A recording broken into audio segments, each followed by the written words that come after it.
Assalamualaikum warahmatullahi wabarakatuh. Sebelumnya perkenalkan kami dari kelompok 6 yang beranggotakan saya sendiri Rita dengan NIM 1903101030. Kemudian ada teman saya ada Dwi Widianti dengan NIM 1903101037. Di sini kami akan mempresentasikan mengenai bab 2 yaitu mengenai etika dan standar profesi audit internal. Untuk yang pertama, di sini mengenai etika. Kode etik merupakan definisi audit internal yang mencakup dua komponen penting. Di antaranya yaitu yang pertama, prinsip-prinsip yang relevan terhadap profesi dan praktik audit internal. Kemudian yang kedua, peraturan pelaksanaan yang menjelaskan norma tingkah laku audit internal yang diharapkan. Kemudian selanjutnya mengenai tujuan. Tujuan kode etik adalah untuk mengembangkan budaya etik di dalam profesi audit internal. Kemudian selanjutnya mengenai daya guna. Kode etik diterapkan oleh individu maupun entitas yang menyediakan jasa audit internal. Pada IIA, auditor internal merupakan anggota IIA yaitu penerima sertifikasi IIA atau CIA, CGAP, CCSA, dan CFSA, dan kandidat penerima sertifikat-sertifikat tersebut. Penyimpangan auditor internal terhadap kode etik akan dievaluasi dan diproses melalui peraturan yang telah dibuat oleh IIA dan panduan administrasi. Kemudian selanjutnya mengenai prinsip-prinsip kode etik IIA. Auditor internal diharapkan dapat mengaplikasikan dan mempertahankan prinsip-prinsip tersebut. Yang pertama, integritas. Integritas auditor internal membangun kepercayaan dan memberikan dasar kepercayaan terhadap penilaian yang dilakukan. Kemudian yang kedua, objektivitas. Auditor internal menunjukkan tingkatan objektivitas profesional tertinggi dalam mengumpulkan, mengevaluasi, dan mengkomunikasikan informasi tentang aktivitas atau proses yang sedang diperiksa. Kemudian yang ketiga, kerahasiaan.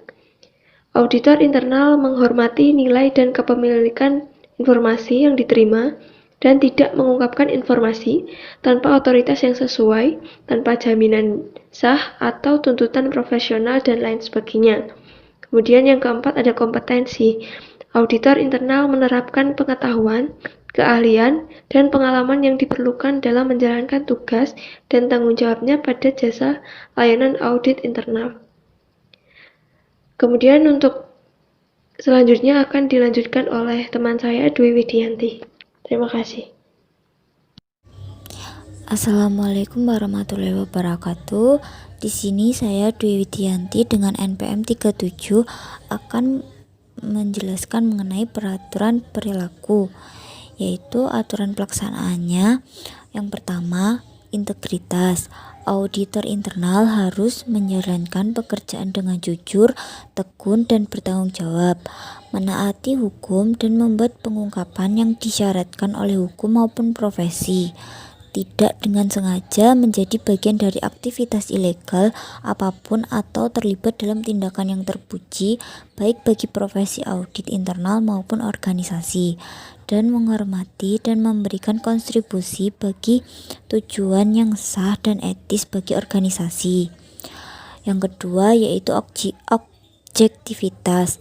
Auditor internal harus tidak berpartisipasi dalam beberapa aktivitas atau hubungan yang dapat mengganggu atau dianggap mengganggu penilaian mereka.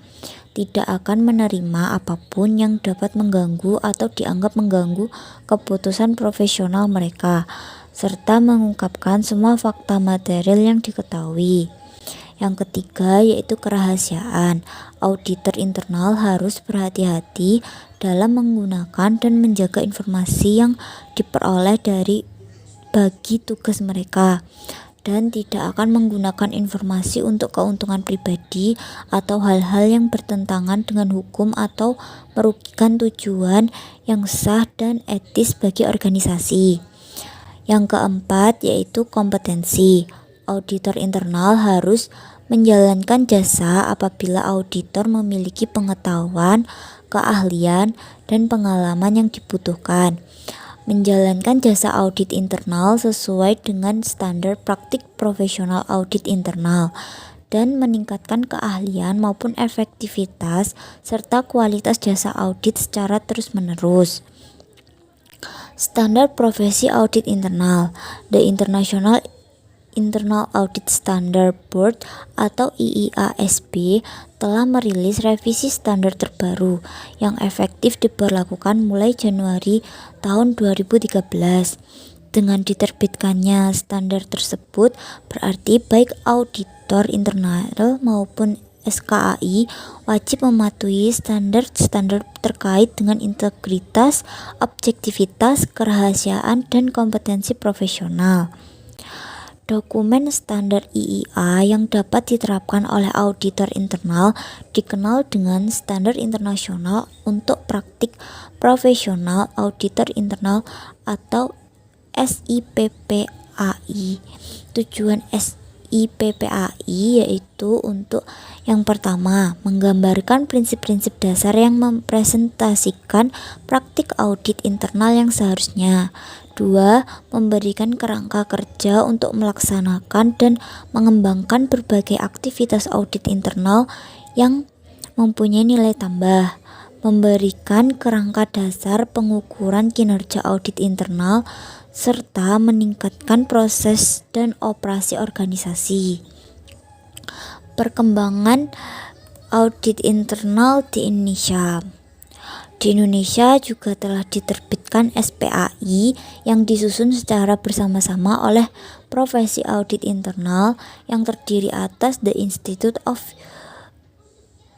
Internal Auditors atau IIA, Indonesia Chapter, Forum Komunikasi Satuan Pengawas Intern atau BUMN atau BUMD, atau FKSPI BUMN atau BUMD, Yayasan Pendidikan Internal Audit YPIA, Dewan Sertifikasi Qualified Internal Auditor atau DSQIA, dan Perhimpunan Auditor Internal Indonesia atau PAAII dengan mengadopsi standar yang dikeluarkan melalui The IIA.